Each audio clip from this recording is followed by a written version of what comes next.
नमस्कार। मंजस हमारे कामगार समाज के और वंचित समाज के प्रतिनिधिगण, हमारे उपस्थित अतिथिगण, छापर से आए हुए हमारे टीम के सभी सदस्य, राज्य से पधारे हुए हमारे सभी सदस्य, चारबाग से हमारे भाई बंधु पधारे हैं वो सभी, और रतनगढ़ के जो लोग हैं वो तो मेजबान हैं, उन सबको मैं नमस्कार करता हूँ। अब 10 महीने नौकरी करने का मौका मिला है, तो नौकरी है तो नौकरी का नाम है राजस्थान प्रशासन की। पहला शब्द है राजस्थान। राजस्थान गंगानगर से झालावाड़ तक है, इसलिए मुझे बताया गया कि आप राजस्थान पूरा देखो।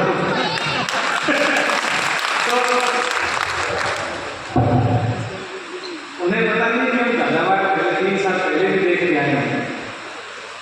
अगर हम 3 साल पहले भी 3 साल तक हम झालावाड़ में रह करके आए हैं और 3 साल झालावाड़ में रहने के बाद भी आज भी हम उतने मजबूत और लोहे जैसे मजबूत खड़े हैं, तो अगर 3 साल और भी रह जाएंगे तो फर्क नहीं पड़ेगा। दर्द कब होता है?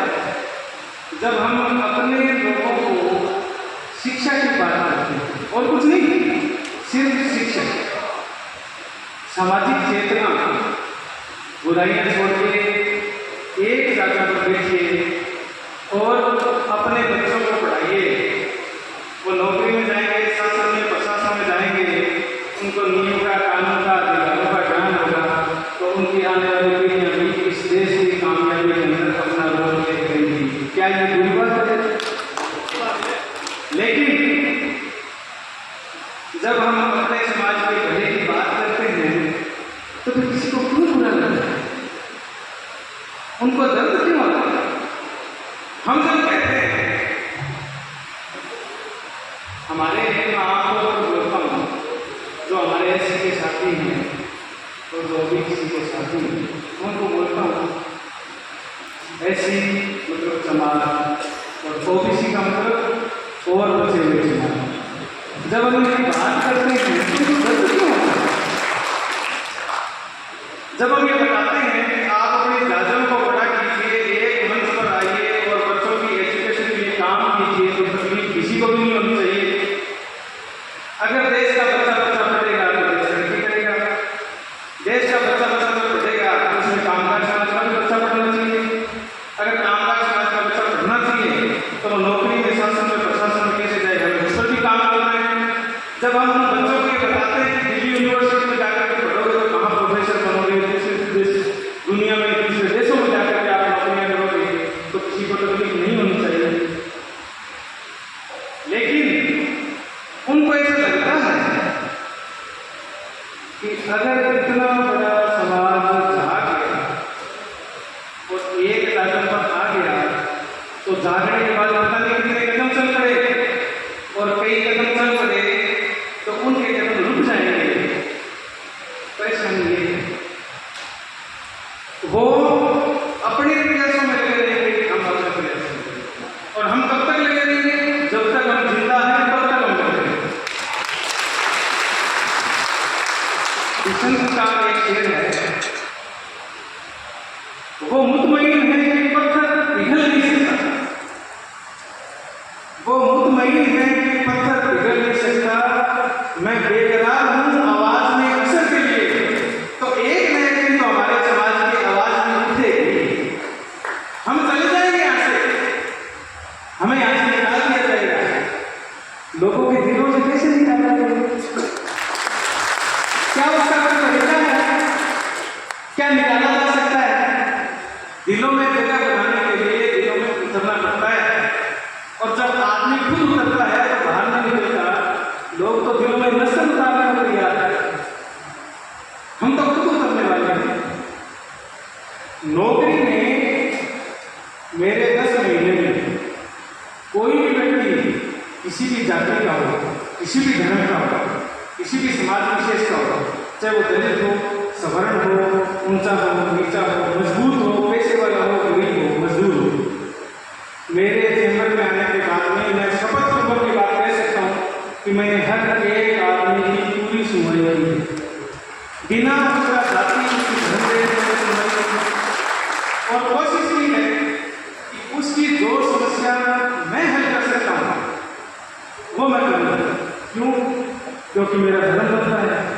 सरकार हमें तनख्वाह देती है, इस बात की देती है, इसी बात की तनख्वाह देती है कि हम आप लोगों का काम करें। सरकार तनख्वाह देती है, सरकार का काम करता है, सरकार की जो कुर्सियाँ हैं और सरकार का जो अपना चेंबर है, मेरा तो नहीं है, कुर्सियाँ भी मेरे लिए नहीं है, पानी पिलाने का चपरासी है वो भी सरकार का है और पानी भी सरकार का है। तो अगर हम लोगों को बिठा करके तसल्ली से उसकी बात को सुनते हैं, पानी पिला चाय पिला के सुनते हैं, तो किसी को तकलीफ क्यों होती है? लेकिन कहने वाले ये चाहते हैं कि काम करने से पहले हमारी ओर देखो, और हम काम करने से पहले जो फरियादी है सिर्फ उसकी ओर देखते हैं, मुद्दा नहीं है। अगर हम उनकी ओर देख के काम करेंगे तो फिर जो फरियादी मेरे पास में आए हैं वो 10 साल तक उनका गुलाम रहेगा। वो एहसान बार बार उसको बताया जाएगा कि हमने आपका काम करवाया था। काम हम कर रहे हैं, तनख्वाह सरकार दे रही है, नियम सरकार के बनाए हुए हैं, उन्हीं नियमों से काम कर रहे हैं, तो किसी की ओर देखने की जरूरत कहाँ है? फरियादी की ओर देखो, उसका काम करो। रामकृष्ण परमहंस ने एक बात कही थी, नर सेवा नारायण से। और मैं भी हमेशा एक बात कहता हूँ कि जनता ही जनार्दन है। हर एक आदमी में भगवान बसता है। आप सुबह पूजा के लिए 5 मिनट का टाइम निकालो, कोई बात नहीं, भले 2 मिनट निकालो। अगर आप सुबह 1 घंटे तक बैठ के पूजा पाठ करते हो और दफ्तर में जो फरियादी आपके पास में आता है उससे तरीके से बात नहीं करते तो लानत है। जब कोई आपके दफ्तर से रोता हुआ जाए, तकलीफ पाता हुआ जाए और बदुआ देता हुआ जाए तो पूजा किस काम की? इसीलिए कहा है नर सेवा नारायण से। अगर आप सामने वाले फरियादी को भगवान मान के काम करोगे तो फिर मैं भगवान की ओर देखूँ या किसी और की ओर देखूँ? तकलीफ इतनी। अब भी हम आगे ना जाएंगे, वहाँ भी हम फरियादी को भगवान ही मानेंगे और रिटायरमेंट करके जनता की सेवा के लिए सरकार तनख्वाह देती है तो फिर जनता की सेवा करते रहेंगे। किसी भी प्रकार की विचारधारा से, जातिगत संकीर्णता से, सांप्रदायिक संकीर्णता से, इन चीजों से परे हटके सिर्फ इसलिए जनता की सेवा करते रहेंगे क्योंकि उसके बदले तनख्वाह मिलती है और उसकी सेवा करते रहेंगे। किसी और के चेहरे को देखने की इच्छा बिल्कुल नहीं करते हैं। बस समस्या नहीं है, हम औजार नहीं बन सकते, मैं पेचकस या प्लास नहीं बन सकता कि कोई मेरे माध्यम से किसी को मदद से और किसी को ढीला कर दे। आपकी गवाह है तो न्याय नहीं मिला। बस मानवता यही है, और जब मानवता की बात करते हैं तो तकलीफ नहीं होनी चाहिए। हम आप लोगों के साथ लगातार मिलते रहेंगे, ये तो हमारा रूप पड़ता है। 10 महीने तक यहाँ रहे, बड़ा फायदा हुआ। पहले होटल में रुक के चाय पीते थे, अब क्यों चाय का खर्चा करें? अब क्यों चाय का खर्चा करें? तो इतने सारे लोग हैं, किसी भी 2 लोगों को फोन करेंगे बच्चों के साथ में आएंगे, आराम से खाना खा के आएंगे। कब होटल में क्या खाता है? आपने होटल में खाना खाया होगा और घर में भी खाते हो। घर की जितनी रोटी भी अच्छी लगती है और होटल का आपको पालक पनीर हो, कढ़ाई पनीर हो, उतना अच्छा नहीं लगता। कारण क्या है? घर में हमारी माँ या बहन या पत्नी जो खाना बनाती है वो उसके खाने के अंदर साथ में भावना भी डालती है।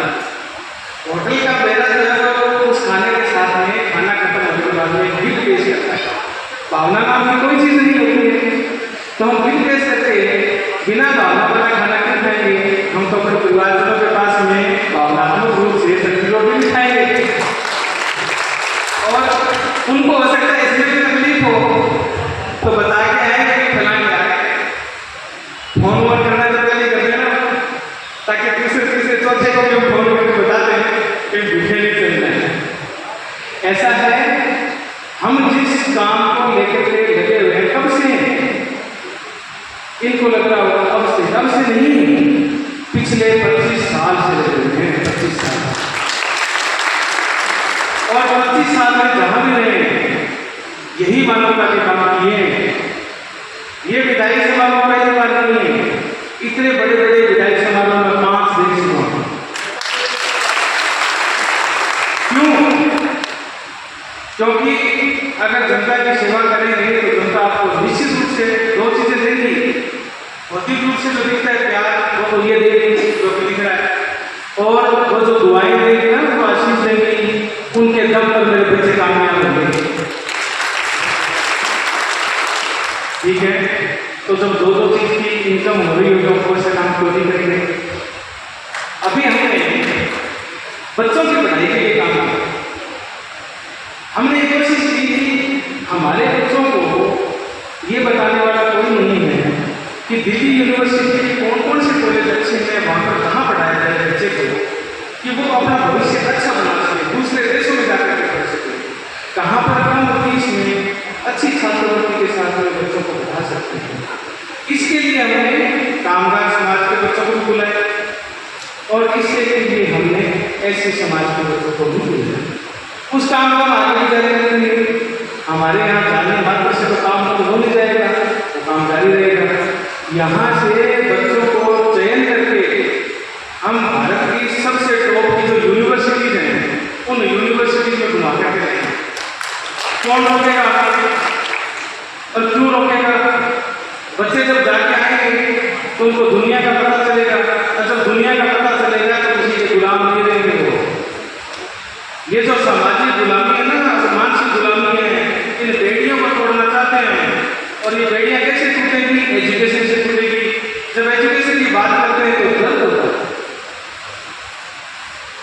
हम अपने समाज में, मैं हमेशा एक बात करता हूँ कि जब मैं ऑफिस से निकलता हूँ तो मैं अपने पद को अपने चैम्बर में छोड़ के आता हूँ।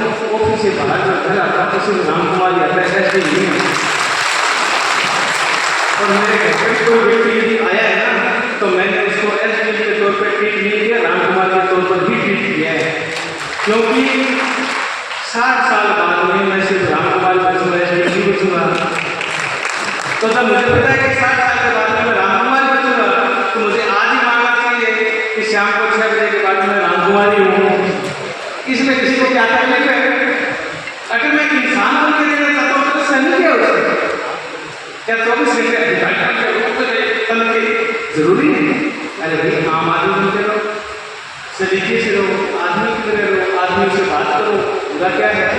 और जब मैं 6 बजे अपने ऑफिस से बाहर आता हूँ तो फिर मैं किसी माँ का बेटा भी हूँ, किसी जाति समाज में बेटा भी हूँ, मेरा परिवार भी है, मेरा समाज भी है, तो मैं कामगार समाज का हूँ। और मैं कामगार समाज का हूँ तो कामगार समाज के जितने लोग हैं, चाहे नाई हैं, स्वामी हैं, सिपाही हैं, सैनिक हैं, जागीर हैं, अगर मैं उनके भले के लिए काम करता हूँ तो मेरा व्यक्तिगत टाइम है ना, मेरे व्यक्तिगत समय में मैं समाज के चुनने का काम करता हूँ, उसमें क्या बुराई है? अनुसूचित जाति के जो लोग हैं, शिक्षा का उजाला आज तक उन तक नहीं पहुँचा। अगर हम उन तक शिक्षा का उजाला पहुँचाना चाहते हैं वो हमारे भाई हैं, इसमें क्या बुरा है? इस काम से व्यक्तिगत रूप से कोई तकलीफ हो तो वाजिब होती है, लेकिन मानवता के जो बड़े बड़े डीजे हाँकते हैं, बड़ी बड़ी कथा कराते हैं, पुराण बचवाते हैं और यही सिखाते हैं ना कि मानवता का काम करना चाहिए। तो भाई राम कुमार मानवता के काम करता था, तो उस मानवता के काम में दर्द कहां से पैदा होगा? और सुबह 9 बजे से 6 बजे तक जब मैं चंद्र में बैठा हूँ, एक सिंगल आदमी आकर के बता दे कि मैंने किसी के साथ में जातिवाद किया हो या सांप्रदायिक व्यवहार किया हो, भाषा के आधार पर बुरा व्यवहार किया हो या फिर ऊंचा नीचा देखते हुए हो। एक एसडीएम के रूप में मेरी कार्यशैली 9 से 6 बजे तक काम होनी चाहिए। एक व्यक्ति के रूप में, एक सामाजिक व्यक्ति के रूप में मेरी कार्यशैली शाम को 6 बजे से लेकर सुबह 9 बजे तक के टाइम काम होनी चाहिए। हम किसी के जर खरीद गुलाम नहीं है, इस बात को सारे काम खोल के सुनिए। हमारा स्वाभिमान जिंदा है और जिंदा ही रहेगा। हमारा स्वाभिमान जिंदा है और जिंदा ही रहेगा। ना तो हमने आज तक गुलामी की है, माँ के पेट से हमने गुलामी सीखी ही नहीं। और गुलाम नहीं है तो फिर हम खुली हवा में सांस लेना चाहते हैं। अगर हम खुली हवा में सांस लेना चाहते हैं तो किसी को परेशानी नहीं हो। आप लोगों के 31 अगस्त के लिए हम आपको न्योता दे रहे हैं, वो भी ऐसे काम है, वो भी दर्द पैदा करने वाला काम है, बड़ा जबरदस्त, हार्ट अटैक भी आ सकता है, क्योंकि धड़कने को आज भी बढ़ेगी, पानी ज्यादा पीना पड़ा होगा, मेरे तो बाला पहले से पसीना आ रहा होगा, वो कैसे आ रहा होगा। तो भैया 31 अगस्त को हम रतनगढ़ की भूमि पर कामगार समाज का, ऐसे समाज का महासम्मेलन करेंगे और हम अपने समाज की प्रतिभाओं को सम्मानित करेंगे। आप ये बताइए कि आपका बच्चा अगर पढ़ाई में अच्छे नंबर लेके आता है, उसको शाबाशी उसके माँ बाप नहीं देंगे, उसके परिवार वाले नहीं देंगे, उसका समाज नहीं देगा, तो फिर क्या लंदन में क्या चाहिए सम्मानित करने के लिए? इसी समाज में रहेंगे ना। तो हम हमारे समाज के लोगों की प्रतिभाओं का सम्मान करेंगे। और प्रतिभा अकेले एजुकेशन में नहीं है। अगर कोई सोनी अच्छा काम करता है उसमें तो प्रतिभा है, कोई मिस्त्री चिनाई का काम अच्छा करता है उसमें तो प्रतिभा है, कोई खाती लकड़ी का काम करता है उसमें तो प्रतिभा है। तो हम तो उन मिस्त्रियों और मजदूरों को भी उसी मंत्र से सम्मानित करेंगे, वो भी हमारे साथ। और जब हमारी उन प्रतिभाओं को हम सम्मानित करेंगे तो फिर उनके पास में कौन सी प्रतिभा बचेगी? समस्या ये है, क्योंकि जब हम अपनी सारी प्रतिभाओं को सम्मान देंगे तो फिर हमारी कौन सी प्रतिभा बचेगी जिसको वो सम्मान देंगे? हम उस दिन इस बात की बात करेंगे कि 70 साल में 75 साल में शिक्षा का उजाला समाज के हर तबके तक बराबर क्यों नहीं पहुंचा? सरकारी स्कूलों की छतें क्यों गिर गई? बजट वहां भी लगना चाहिए, वहां के बच्चे पढ़ते हैं, जो रोजाना 200 रुपये कमाते हैं उनके बच्चे वहां पढ़ते हैं, रोजाना 2000 4000 कमाते हैं उनके बच्चे प्राइवेट में पढ़ते हैं। तो इसका मतलब ये हो गया कि जो सरकारी स्कूलों में बच्चे पढ़ते हैं वो यकीन है, वो यकीन नहीं है। हम उनके काम करेंगे। 31 अगस्त को हम इन्हीं मुद्दों पर बात करेंगे वापस, और बहुत गहराई से बात करेंगे, बुद्धिजीवी विवेकशील लोगों को बुलाएंगे और बताएंगे कि किस रास्ते पर चलने से आपको मुक्ति मिलेगी। जब हम आपकी मुक्ति की बात करते हैं तो लोगों को लगता है कि हम जसरात की बात कर रहे हैं। अरे भैया हम जसरात की बात नहीं कर रहे, हम तो अपने समाज की मुक्ति की बात कर रहे हैं। हम तो अपने लोगों को जगाना चाह रहे हैं, उनको इकट्ठा होना चाह रहे हैं, उनको एक जाकर प्रेम में सिखाना चाह रहे हैं, बात करना सिखा रहे हैं, एक साथ चलना सिखाना चाह रहे हैं। क्या बुरा कर रहे हैं? और अगर ये बुरा कर रहे हैं इसका मतलब उनको हमारा भला नहीं कर रहे हैं। अगर हमारे इस काम से उनको तकलीफ है इसका मतलब वो फिर हमारा भला नहीं कर रहे। तो हम तो इन्हीं मुद्दों के साथ में काम करते हैं, इन्हीं मुद्दों के साथ में नौकरी करते आए हैं। सरकारें आती हैं जाती हैं, मेरा तो कोई भी सरकार में साल भर से ज़्यादा एक जगह पोस्टिंग रही नहीं। हम तो सबको चुनते हैं, सभी को। आप मेरी पोस्टिंग हिस्ट्री उठा करके देखेंगे तो मैंने 8 साल में 8 साल का सही से करना है 8 साल में नोट ट्रांसफर हुए। अगर 8 साल में नोट ट्रांसफर हुए तो आप बताओ कि मेरा कमांडर मैं किसका हूँ? मेरा ये समाज है जो बैठे, समझ में आ गई? और मैं अगर भीख मांगूंगा तो अपने समाज से मांगूंगा, मैं किसी के दरवाजे पर जाकर खड़ा नहीं हूँ। इतना स्वाभिमान को रखते हैं और इसी स्वाभिमान के साथ में ही नौकरी पूरी करेंगे। किसी को जचे तो ठीक है, नहीं जचे तो ठीक है। कबीर का एक दोहा है, हम घर गालो आप और लिया मुरादा, गालो मतलब बात यह मुरादा को बसा, ये हमने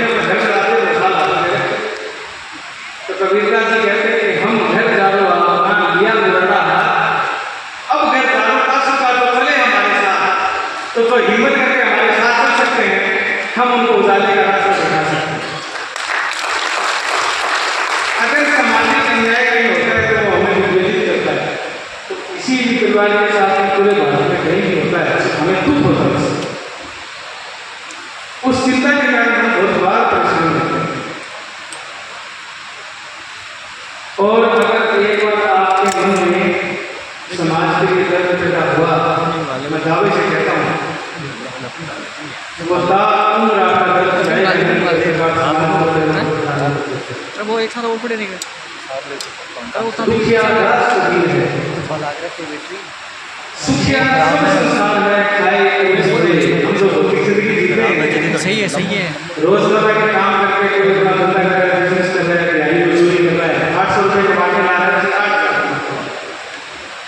शाम को घर आके बच्चों के साथ में खाना खा के टीवी लेके सो जाता है।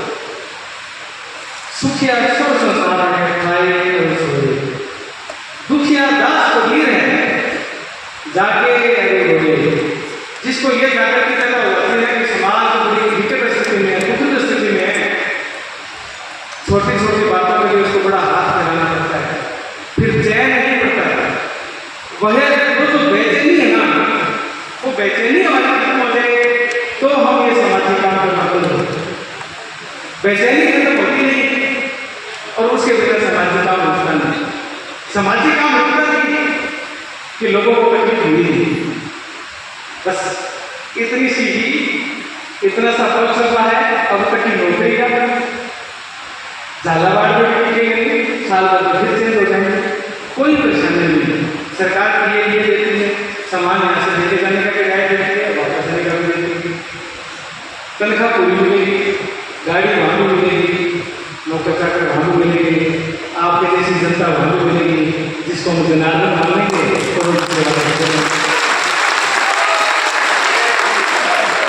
आप लोग सारे अगर अपने परिवार को आगे लेके जाना चाहते हो, अगर बच्चों की तालीम अच्छी चाहते हो, समाज में चेतना चाहते हो, तो आप खुद कोशिश करके 31 अगस्त को जनता का सलाह लेके आना। हर घर से एक महिला और एक पुरुष अवश्य है, ठीक है। हम लोग आपको ये अच्छे से बताएंगे कि किस स्तर पर किस प्रकार से समाज के साथ में अन्याय होता है, और ये बात बताने से हमें कोई नहीं रोक सकता। अभी कितने लोग रिकॉर्डिंग कर रहे हैं, है ना, ये बातें जाएंगी तो जाएंगे। अगर कितना डर के समाज में माई बाप है उसको अगर मैं छोड़ के जाऊँगा तो मैं जाऊँगा कहाँ जाएंगे हम? इसलिए हमको छोड़ नहीं सकते और छोड़ने की इच्छा भी नहीं करते। आपको भी नहीं छोड़ेंगे जितने हमसे जुड़ रहे हैं। आप हमें छोड़ने की कोशिश करोगे तो भी नहीं छोड़ेंगे हम। ताकत और कॉन्फिडेंस के साथ में अपने मुक्ति के मार्ग पर चलते रहो। 70-80 साल से ज़्यादा जिंदगी किसी की नहीं है, आप जितने भी हो कोई भी 700 साल नहीं जिएगा। पता चला हार्ट अटैक आएगा, और अगर पूरी उम्र लेके जाओगे तो 2 साल से ज़्यादा जिएगा। लाखों साल से चल रही है, और कितनी भी सारी पीढ़ियाँ आई और गई, कौन किसको याद करता है? आपको अपना परदादा से बड़े का नाम पता है क्या? नहीं पता है। तो कुछ ऐसा तो काम करो कि आपके पड़पोते आपका नाम याद रखें, समाज को रखें। आज हमने जिन मूर्तियों पर पुष्प चढ़ाए, हनुमान प्रसाद जी को दाद की मूर्ति पर पुष्प चढ़ाए, फिर बाबा साहब अम्बेडकर साहब की मूर्ति पर पुष्प चढ़ाए, फिर जलाल साहब की मूर्ति पर पुष्प चढ़ाए। वो मरकर भी जिंदा है ना, वो मर के भी जिंदा है, हम जिंदा होकर मरे हुए हैं, बस ये फर्क है। इस फर्क को आप समझ लीजिए। जिस दिन ये फर्क आपको समझ में आ जाएगा, उस दिन आप अपने हकों के लिए अपने पैरों पर खड़े हो जाएंगे। मेरे लाइफ में जब तक मैं नौकरी में, न्यायपूर्ण कोई भी काम हो और कहीं भी हो, आप मुझे जरूर बताना। मैं जितनी हेल्प कर सकता हूँ इंसानियत के नाते मैं आपको इतनी हेल्प जरूर करूँगा।